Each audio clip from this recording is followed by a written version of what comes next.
Alia is out in the desert, examining the mysterious death of a young Fremen woman. A courier ornithopter discovered the body, detected through the faint remnants of the water signature, though most of it had been destroyed by the Coriolis winds. When the Emperor learned about this, he asked his sister to investigate the unusual situation. A Fremen addicted to Samuta music is not very common, and it seems she was killed by a Talaxa poison. We already know that she's Lichna, kidnapped by Sightale earlier in Ferrick's house.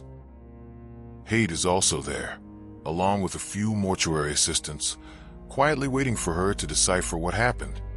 She turns and looks at the Gola, wondering if he might have any insights on the woman's death.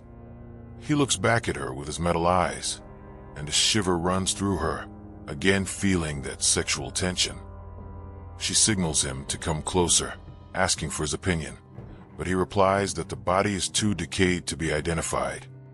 No head, no teeth, and it's very unlikely that a genetic record on this woman exists. Alia agrees with him, and it's far beyond the point where it could be revived in an axolotl tank, even if they actually trusted the Talaxu to do it.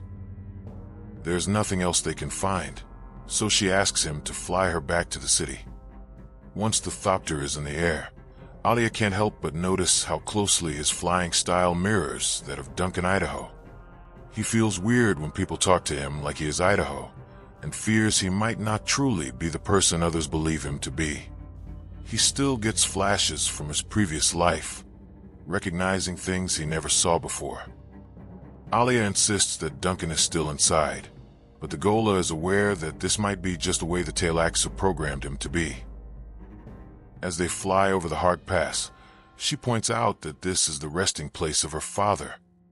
Hate would like to visit it one day, hoping it might awaken buried memories of his past life, so she instructs him to make a turn and head toward the site. She then asks him if he truly serves her brother, and the Gola replies that he is a faithful servant of House Atreides. As they approach the rock pyramid containing the skull of Duke Leto, Alia is startled to see that a tear is running down his cheek.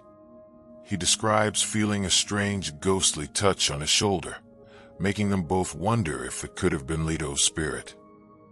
The escort captain calls on the radio, and after she explains the brief detour, they change their course towards Arrakeen.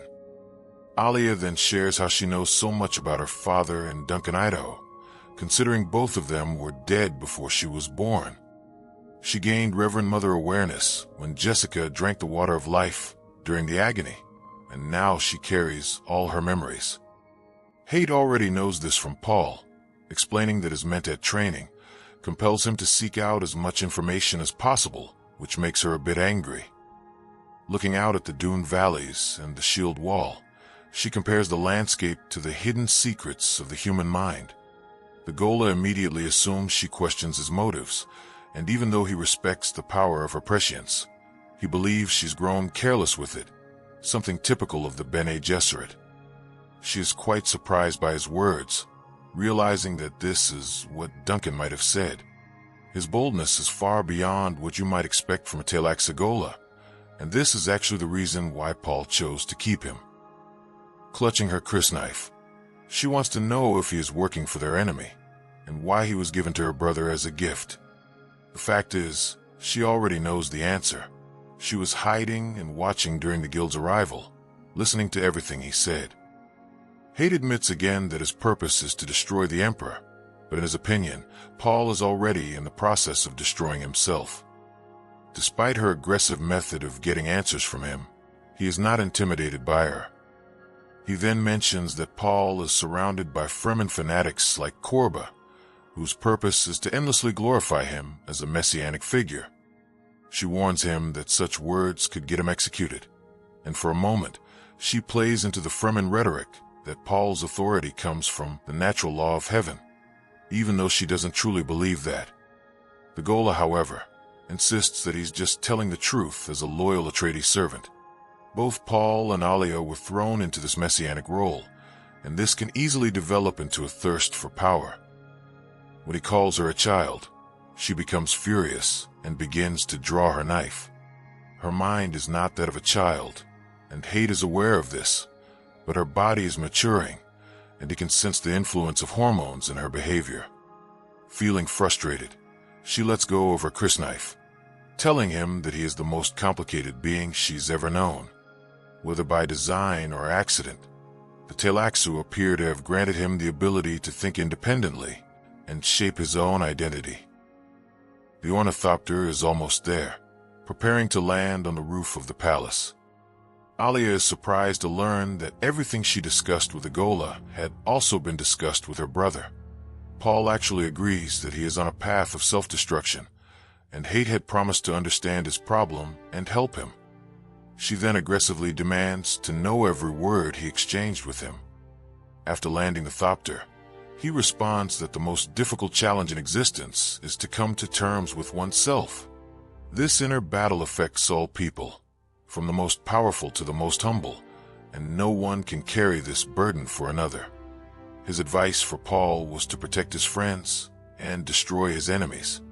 Justice means nothing in a world where both sides see themselves as righteous and the other as evil. The best he can do is maintain order. Alia is growing tired of Zensuni philosophy and riddles, and she feels like the Gola has invaded her thoughts way too often, even when he's not around.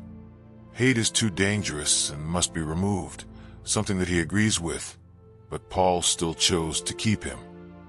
Before leaving the thopter, he grabs her chin and kisses her, something that she subconsciously wanted but never expected to happen.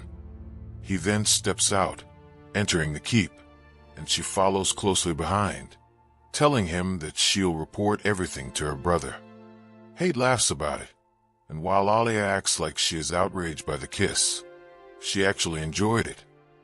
Going back to the main reason behind their trip to the desert, the Gola wonders what they are going to tell Paul about the dead woman. She then stops him by grabbing his arm, saying that for some reason she can't explain, she keeps thinking about face dancers,